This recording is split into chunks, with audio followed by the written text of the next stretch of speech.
ഒരു ഭാര്യയും ഒരു ഭർത്താവിനെയും കുറിച്ച് പറഞ്ഞു തരികയാണ്.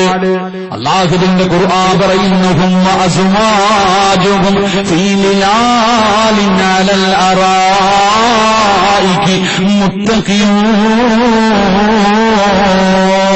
ലഹും ഫീഹാ ഫാകിഹത്തുൻ മാ യദ്ദഊൻ സലാമുൻ ഖൗലൻ മിർ റബ്ബിർ റഹീം. പാതിരാത്രി കടിമിച്ചു കൂടി എന്റെ പ്രിയപ്പെട്ടവരോട് അല്ലാഹുവിന്റെ പ്രവാചകൻ സല്ലല്ലാഹു അലൈഹി വസല്ലമ തങ്ങൾ അല്ലാഹുവിന്റെ പ്രവാചകൻ ഓതിക്കൊടുക്കുകയാണ്. പരിശുദ്ധമായ ഖുർആൻ പറയുകയാ, നാളെ പടച്ചവന്റെ സ്വർഗ്ഗത്തിൽ ഒരു ഭാര്യയും ഒരു ഭർത്താവുമുണ്ടല്ലോ. അല്ലാഹുവേ തന്റെ ഭാര്യയും ഭർത്താവും തന്റെ മക്കളുടെ കയ്യിൽ പിടിച്ചിട്ട് നാളെ സ്വർഗ്ഗത്തിലെ ചാരികസേരയിൽ ഇരുന്നിട്ട് അല്ലാഹുവേ തോഴിമാരുടെ കൂടെ ഇരുന്ന് ആസ്വദിച്ചു കൊണ്ടിരിക്കുകയാണ്. പടച്ചവന്റെ സ്വർഗ്ഗത്തില് ഒരു ഭാര്യയും ഭർത്താവും മക്കളും കൂടെ സ്വർഗ്ഗത്തിലിരുന്ന് കളിച്ച് ചിരിച്ച് ആസ്വദിച്ചു കൊണ്ടിരിക്കുമ്പോ അല്ലാഹുവേ സ്വർഗ്ഗത്തിന്റെ എല്ലാ കവാടങ്ങളിലൂടെ മലക്കുകൾ കിടന്നു വരികയാണ്, മലക്കുകൾ കിടന്നു വരികയാണ്. എന്നിട്ട് ഈ ഭാര്യയും ഭർത്താവിനെയും നോക്കിയിട്ട് അവരൊന്ന് പറയുന്നു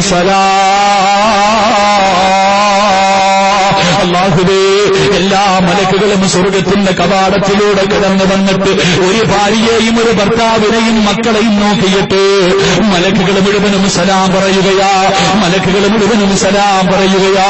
അല്ലാഹുവേ, ഈ നാട്ടിലെ ഏതോ ഒരു പാവപ്പെട്ട കൂരയ്ക്ക് കിടക്കുന്ന ഭർത്താവും ഭാര്യ പടച്ചവരെ, ഈ ഭാര്യയെയും ഭർത്താവിനെയും രണ്ട് മക്കളാ ഭാര്യയും ഭർത്താവും രണ്ട് സൈഡിലിരുന്നിട്ട് മക്കളെ പിടിച്ച് നടുക്കിരുത്തിയിട്ട് ചാരികസേരക്കകത്തിരുന്ന് ആസ്വദിച്ചു കൊണ്ടിരിക്കുമ്പോ മലക്കുകൾ കയറി വന്നിട്ട് സലാം പറയുകയാണ്. ഇത് കാണുമ്പോ ജനങ്ങൾ ചോദിക്കും, എങ്ങനെയാ നിങ്ങൾക്ക് ഈ പ്രതിഫലം കിട്ടിയത്? എങ്ങനെയാണ്? മലക്കുകൾ മുഴുവനും സലാം പറയുന്നല്ലോ, എല്ലാവരും നിങ്ങളെ ബഹുമാനിക്കുന്നല്ലോ, സ്വർഗത്തിലും നിങ്ങളെ ഭാര്യ ഭർത്താക്കന്മാരായല്ലോ, എങ്ങനെയായി പ്രതിഫലം കിട്ടിയതെന്ന് ചോദിക്കുമ്പോ എന്റെ പ്രിയമുള്ളവര്, സ്വർഗത്തിലും തന്റെ ഭാര്യയുടെ കയ്യിൽ പിടിച്ചുകൊണ്ട് മക്കളുടെ കയ്യിൽ പിടിച്ചുകൊണ്ട് സ്വർഗത്തിലും ഈ ദുനിയാവിൽ കഴിഞ്ഞതുപോലെ ജീവിക്കണോ?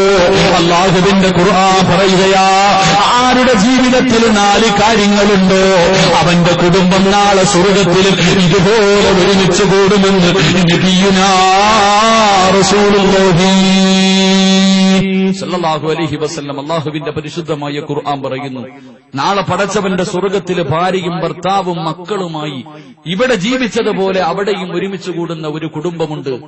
ആ കുടുംബത്തെ നോക്കിയിട്ട് എല്ലാ മലക്കുകളും സലാം പറയും. ഈ സലാം പറഞ്ഞവരെ ബഹുമാനിക്കുന്നത് കാണുമ്പോ നാട്ടുകാര് ചോദിക്കും, നിങ്ങൾക്ക് എങ്ങനെ ഈ പ്രതിഫലം കിട്ടി? പെങ്ങളെ, നിനക്കെങ്ങനെ ഈ പ്രതിഫലം കിട്ടി? അന്ന് ഭാര്യയും ഭർത്താവും മക്കളുടെ തോളിൽ കൈവച്ചിട്ട് പറഞ്ഞു കൊടുക്കും, ഞങ്ങൾ 4 കാര്യം ജീവിതത്തിൽ ചെയ്തു, അതിന്റെ പ്രതിഫലമായി ഇതെന്ന് നാളെ സ്വർഗ്ഗത്തിൽ വെച്ച് ആ കുടുംബം പറയുമെന്ന് നബിയുനാ റസൂലുള്ളാഹി സ്വല്ലല്ലാഹു അലൈഹി വസല്ലം. അല്ലാഹു അങ്ങനെയുള്ള ജീവിതം നൽകി അനുഗ്രഹിക്കുമാറാകട്ടെ. അല്ലാഹു അങ്ങനെയുള്ള ജീവിതം നൽകി അനുഗ്രഹിക്കുമാറാകട്ടെ.